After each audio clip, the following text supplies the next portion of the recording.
देव। देखिए प्रेमी भाई बहनों, महात्मा किसी का विश्वास नहीं तोड़ते। सन 1947 से पहले की बात है कि डेरा ब्यास के एक पत्नी अपने एक बिल्कुल छोटे से बच्चे के साथ आए। उन्होंने बड़े प्रेम प्यार से बाबा सावन सिंह जी महाराज का सत्संग सुना और बाद में उन्होंने नामदान लेकर ही वापस जाने का विचार बना लिया। जब वो दोनों नामदान के लिए पेश हुए तो नामदान की बख्शीश हो गई। पत्नी का ध्यान अपने बच्चे की ओर आया और अपने दीनदयाल सतगुरु जी से बोली, विनती की कि सच्चे पातशाह आप हमारे बच्चे को भी नामदान दे दो। सच्चे पातशाह ने कहा कि काको, अभी ये बहुत छोटा है, ये बड़ा हो जाएगा तो मैं इसे भी नामदान दे दूंगा। वो वापस अपने घर चले गए। वो जिस स्थान से आए थे वो स्थान आजकल पाकिस्तान में है। कुछ ही दिनों में हिंदुस्तान और पाकिस्तान के बंटवारे की बातें होने लगी। आखिरकार वो समय आ ही गया जिसका डर था। शाम को जब दफ्तर से घर आया तो उसने अपनी पत्नी को बताया कि सरकार ने अपना फैसला सुना दिया कि देश का बंटवारा हो गया है। जो हिंदू हैं वो यहाँ से हिंदुस्तान चले जाएं और जो मुसलमान हैं वो यहाँ से पाकिस्तान चले जाएं। कल सुबह लाहौर से एक ट्रेन हिंदुस्तान के लिए रवाना होगी और हमें उसमें जाना पड़ेगा। इसलिए आप बहुत ही कम और बहुत ही ज़रूरी सामान एक ट्रंक में रख लो। सुबह 4 बजे ट्रेन चलेगी, इसलिए आप जल्दी उठकर 2-3 समय का खाना बना लेना और इसी ट्रंक में रख लेना, क्योंकि हालत ख़राब है। ट्रेन कहाँ रुकेगी और कब तक रुकी रहेगी, कब हिंदुस्तान पहुँचेंगे, कुछ भी मालूम नहीं। पत्नी ने ज़रूरी सामान खाना और पैसे एक ट्रंक में रख दिए। पति ने ट्रंक अपने कंधे पर और पत्नी ने बच्चे को गोद में उठा लिया। उस समय उनके दिल पर क्या गुजरी होगी जब उनको अपनी मेहनत से बनाया हुआ घर छोड़कर जाना पड़ गया, वो भी वहाँ के लिए जहाँ अपना कोई न घर न कोई सगा संबंधी। घर के बाहर गली में आए, एक गली से निकलते तो दूसरी गली में जाते। रास्ते में लुटेरों ने चारों ओर से पहरा लगा रखा था कि जिस भी आदमी के पास से जो कुछ भी मिले उसे ले लो और उसे जान से मार दो। दूर बैठे एक लुटेरे ने उन्हें आते हुए देखकर शोर मचा दिया कि देखो, वो लोग उधर से जा रहे हैं, उनका सामान लूट लो और उन्हें जान से मार दो। बेचारे जान बचाने के लिए कभी इस गली में तो कभी उस गली में भाग रहे थे। हर तरफ से यही आवाज़ें आ रही थी। दोनों तेजी से भाग रहे थे कि पति अचानक ठोकर खाकर गिर गया और कंधे पर रखा हुआ ट्रंक भी गिर गया। पति ट्रंक को उठाने की कोशिश कर रहा था कि फिर पीछे से वही आवाज़ें सुनाई देने लगी। पत्नी ने कहा कि बाबूजी मरने दो, ट्रंक को भागो, अपनी जान बचाओ।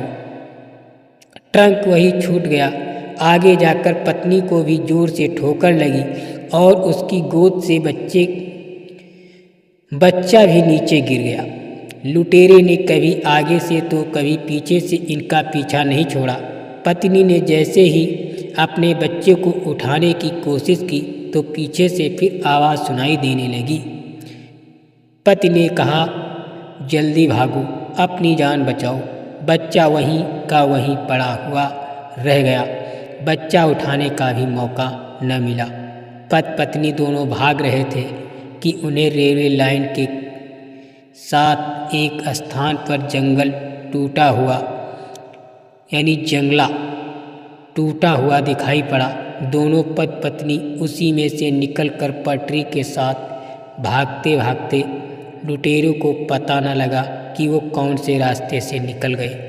लुटेरे ने एक स्थान पर अपना डेरा लगा दिया कि और तो उनके निकलने का कोई रास्ता नहीं।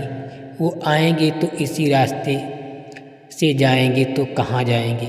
उधर दोनों पति पत्नी रेलवे लाइन से होते हुए रेलवे स्टेशन पर पहुंच चुके थे। रेलवे स्टेशन पर पुलिस भी इसलिए वहां पर कोई डर न था। रेलगाड़ी जाने के लिए तैयार भी थी। दोनों उसमें बैठ गए। रेलगाड़ी में बैठे सभी लोग आपस में हिंदुस्तान जाने की बातें कर रहे थे और अपनी खुशी प्रकट कर रहे थे। जब डिब्बे में बैठे दोनों पति पत्नी रो रहे थे क्योंकि ना तो उनके पास ट्रंक था और ना ही उनके पास बच्चा। पत्नी ने कहा कि मैंने तो सुना है कि संतों का वचन पूरा होता है। दुनिया बदल सकती है परंतु संतों के वचन कभी भी नहीं बदलते। संतों के वचन अटल होते हैं। और जब मैंने इस बच्चे को नामदान देने की बात कही थी तो उन्होंने कहा था कि जब ये बड़ा हो जाएगा तो मैं इसे भी नामदान दे दूंगा। हमारा बच्चा आज भूखा प्यासा मर जाएगा। लुटेरे उसे मार देंगे। यदि उनसे बच गया तो उसे कौवा गीद खा जाएंगे। आज हमारा बच्चा मर जाएगा और संतों का वचन झूठा हो जाएगा।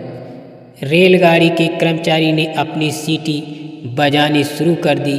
इतने में एक आदमी कुली के रूप में जिसके एक कंधे पर ट्रंक और दूसरे कंधे पर बच्चा उठाए हुए जोर जोर से ऊंची आवाज़ें लगाता हुआ हर डिब्बे के पास जाकर कह रहा कि भाई जिसका ये ट्रंक हो ले लो, जिसका ये बच्चा हो ले लो। उसकी आवाज़ सुनकर जब खिड़की से बाहर देखा तो उनका भी ट्रंक और उनका ही बच्चा था। एकदम आवाज़ लगाई, ओ भाई इधर आओ, ये ही मेरा ट्रंक है और ये ही हमारा बच्चा है। बच्चे को लेकर चूमा और उसे अपनी छाती से लगाया। पति ने कहा कि ट्रंक खोलो और इस बेचारे को 200 रुपये दो। इसने हमारा ट्रंक और बच्चा हमारे पास पहुंचाया। पति ने 200 रुपये निकाले और देने लगा। उसने लेने से इनकार कर दिया। पत्नी ने सोचा कि शायद पैसे कम हैं तब नहीं ले रहा। पत्नी ने कहा कि इसे 500 रुपये दे दो। पति 500 रुपये देने लगा और उसने फिर लेने से इनकार कर दिया। पत्नी ने कहा आप इसको ट्रंक में रखे हुए सारे रुपये ही दे दो, हम भीख मांग कर भी अपना गुजारा कर लेंगे। पति ने सारे रुपये निकाले और उसे देने लगा तो भी उस आदमी ने रुपये लेने से इनकार कर दिया और कहने लगा कि बाबूजी, जिस ट्रंक में से आप बार बार पैसे निकाल कर मुझे दे रहे हैं, यदि मैंने पैसे ही लेने होते तो ये ट्रंक तो पहले ही मेरे पास था। मैं पैसे लेने के लिए आपका ट्रंक और आपका बच्चा लेकर नहीं आया हूँ। बातचीत के दौरान एकदम पति पत्नी का ध्यान उस आदमी के कुर्ते पर गया तो क्या देखा कि उसके कुर्ते का एक कंधा फटा हुआ है और उसमें से खून निकल रहा है और दूसरा कंधा बच्चे के मल मूत्र से लथपथ हो चुका था, क्योंकि बच्चा गिर जाने से डर गया था और घबराया हुआ था। इसलिए उसने कंधे के ऊपर ही मलमूत्र कर दिया था और दूसरा कंधा खून से इसलिए लथपथ था कि जब ठोकर खाकर ट्रंक नीचे गिर गया था तो ट्रंक की चादर टूट गई थी, जिससे कुर्ता भी फट गया और कंधा भी कट गया, जिससे लगातार खून निकल रहा था। ऐसी हालत में आप हमारा ट्रंक और हमारा बच्चा लेकर आए हो। आप ये सारे पैसे रख लो, हमारा ट्रंक और हमारा बच्चा हमें मिल गया है, बस आप ये सारे पैसे रख लो। उसने कहा देखो काको, मैं पैसे लेने के लिए नहीं आया हूँ, मैं इसलिए आया हूँ कि कहीं आपका विश्वास न टूट जाए कि संतों का वचन सच्चा नहीं होता। यदि मैं आज इस बच्चे को आपके पास नहीं पहुंचाता तो आज आपका विश्वास संतों के वचनों से उठ जाता। मैं तो इसलिए आया हूँ कि संतों का वचन अटल होता है अथवा सच होता है। इतनी बातें सुनते ही रेलगाड़ी ने अपनी चलने की रफ्तार बढ़ा दी। जब पति-पत्नी ने खिड़की से बाहर देखा तो उन्हें रेलवे स्टेशन पर कोई भी आदमी दिखाई न दिया। दोनों पति-पत्नी की आंखों में आंसुओं की धारा बहती जा रही थी, जो कि रुकने का नाम नहीं ले रही थी। आपस में बात हो रही थी कि जिस दिन हमने नामदान के समय इस बच्चे को भी नामदान देने की विनती की थी, उस दिन भी मुझे सतगुरु जी ने काको कहकर ही बुलाया था और कहा था कि तू इस बच्चे की चिंता मत कर, जब ये बड़ा हो जाएगा तो मैं इसे नामदान भी दे दूंगा।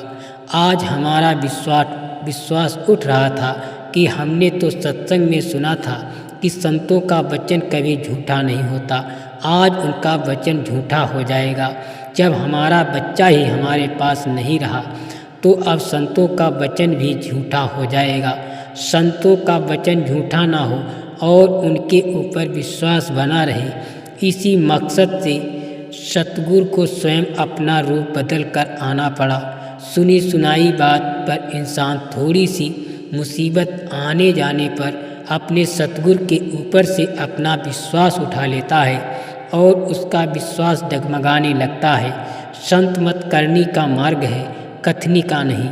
संत जो कुछ समझाते हैं वो उनका अपना अनुभव होता है, कोई सुनी सुनाई बात नहीं होती। संत कबीर जी ने लिखा कि तू कहता कागज की लेखी, मैं कहता आँखों की देखी।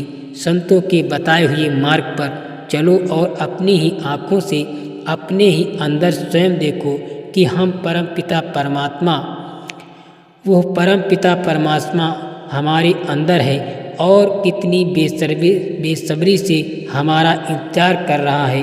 जीवन अनमोल है, इस कदर हर एक श्वास इतनी कीमती है कि 3 लोग की कीमत देकर भी एक श्वास खरीदा नहीं जा सकता, जिसे हम दिन रात लोगों की निंदा चुगली करके और दुनियावी धन दौलत को इकट्ठा करने के लिए लगे हुए हैं। मौत के समय सब कुछ यही का यही रह जाएगा। अंत में केवल एक सतगुरु और उसके सच्चे नाम की कमाई ही हमारे साथ जाएगी। जय गुरुदेव।